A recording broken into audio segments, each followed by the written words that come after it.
कैथल में बाढ़ आपदा से निपटने की तैयारियों को परखने के लिए वीरवार को दोपहर करीब 12 बजे मॉक ड्रिल का आयोजन करवाया गया। इसका मुख्य उद्देश्य है आपदा के समय विभिन्न विभागों के बीच बेहतर तालमेल स्थापित करना तथा तैयारियों का आकलन करना रहा। मॉक ड्रिल को सफल बनाने के लिए विभिन्न विभागों को जिम्मेवारियां सौंपी गई। सायरन बजते ही कैथल के लघु सचिवालय में अफरा तफरी मच गई। विभागों के अधिकारी और कर्मचारी अचानक से दौड़ पड़े और राहत कार्यों में जुट गए। आपदा का शिकार हुए लोगों को एम्बुलेंस से अस्पताल पहुंचाया गया। जहां पर आग लगी वहां आग को बुझाया गया।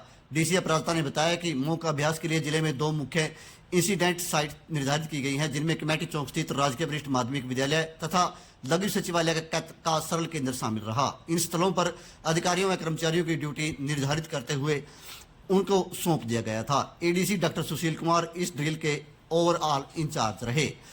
उन्होंने बताया कि आपातकालीन कार्यों के समन्वय के लिए वीसी रूम में अस्थायी जिला इमरजेंसी ऑपरेशन सेंटर स्थापित किया गया था।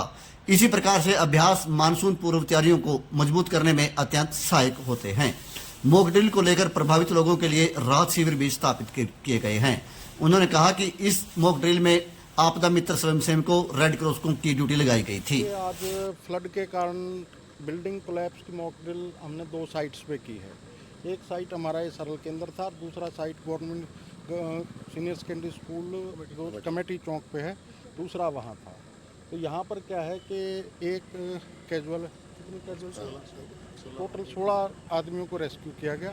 इसमें से हम एक को बचा नहीं पाए और एक सीरियसली इंजर्ड है। एक को फर्स्ट एड के बाद छुट्टी दे दी गई है। दूसरी साइट पे हमने 5 आदमियों को रेस्क्यू किया है, जिसमें से 2 डेड थे और बाकी को सिविल हॉस्पिटल में भेज दिया गया।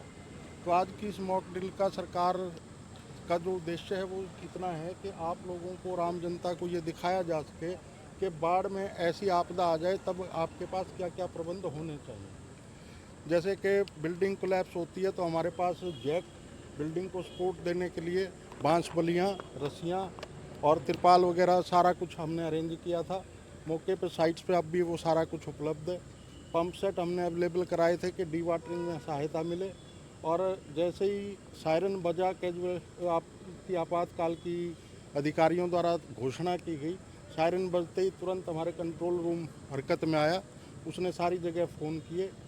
बिल्डिंग्स में कोलैप्स के कारण जो आदमी इंजर्ड थे उनके लिए स्पेशल बेड्स सिविल हॉस्पिटल में अरेंज किए गए। सभी ब्लड ग्रुप्स के हमारे पास पर्याप्त मात्रा में ब्लड यूनिट्स थी हमारे पास और सभी को बिल्कुल आराम से और त्वरिता से हमने जो है कार्य किया है। एनडीआरएफ की टीम, हमारे पुलिस के साथी जिन जिन ने इसमें भाग लिया है उन सभी का मैं आपके माध्यम से धन्यवाद करता हूं।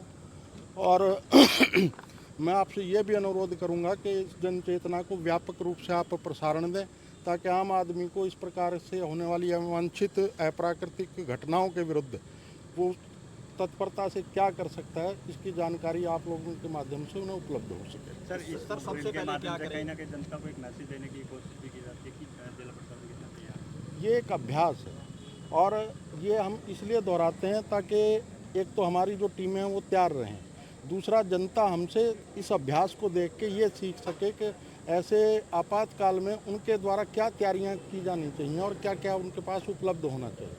सर मॉक ड्रिल में कुछ कमियाँ भी पाई गई अभी तक तो देखिए, अब हम एनालिसिस करेंगे।